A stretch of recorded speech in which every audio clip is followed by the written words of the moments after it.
Talking with Zack Hicks of Toyota, the new CEO of Toyota Connected. We're looking at taking the tyranny out of technology. So Toyota Connected is a new initiative by Toyota, but we're a startup, so we can move a little bit quicker. And our goal is to deliver new, seamless and contextual experiences in the car. And what I mean by that is, let's say that if we know enough about your driving patterns and know enough about you, the next time you get in your car, you can say, I'm hungry, and we know that you like Mexican food, and we know that there's a great new Mexican restaurant right next to where you typically grocery shop. We'll also know enough about you to understand what radio stations you're turning up, which ones you're turning off. Or if you're running late for a meeting, we're connected to your calendar. We can say you're running 15 minutes late. Do you want to let the meeting organizer know, or would you like to join by Skype?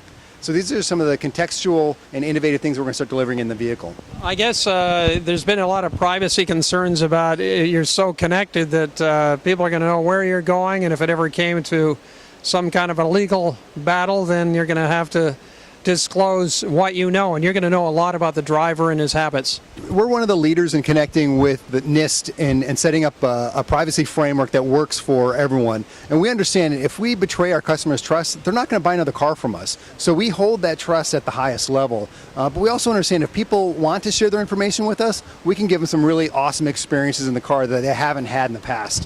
What are the new kind of things that may not age out, so to speak, in connected cars? That's a great question. I think the key thing here is that we can now do more on the cloud. And what that allows us to do is not worry about so much just the hardware on the car, but also start doing more of the processing up on the internet or on the cloud. And that capability can then allow us to deliver new services.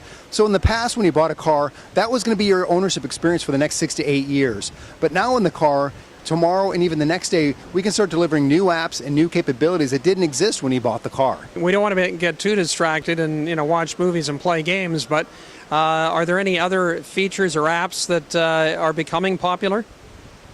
Yeah, I think one of the first things you're going to start seeing is if we notice certain events happening in the vehicle, such as anti-lock brakes occurring in a certain area, and our sensors indicate that the weather's cold enough, we can pretty much be assured that there's ice in that road. We can start wirelessly sending that information back to the cars behind you to let them know to avoid that, and also let the local government agencies know that there's ice on the road here and here's a good place to start to come and clean it. And I think even further down the road when we look at things like telematics, where if you're holding a steering wheel every day for 30 minutes, we can monitor your heartbeat. We can start monitoring your respiration, and because the sensors are in the seat, you're sitting on a scale. So over time, that becomes super meaningful, and when you're ready and you want to, you can send that information to your doctor, and that becomes super meaningful. So in other words, if you're getting a little overweight, your car is going to let you know? Well, if you stop at too many donut shops, we may give you a warning. No, that's not the goal there. Toyota Connected will be based with the new Toyota headquarters in Plano, Texas, and you'll have... We are based in Plano, Texas. We're not on the same campus because we are a startup, and we want to attract maybe the same type of employee that would want to go work for a high-tech company, and that's the environment we're going to be creating. And roughly about 100 data scientists we're going to be hiring over the next 2 years to help build some of these high availability, high contextual services.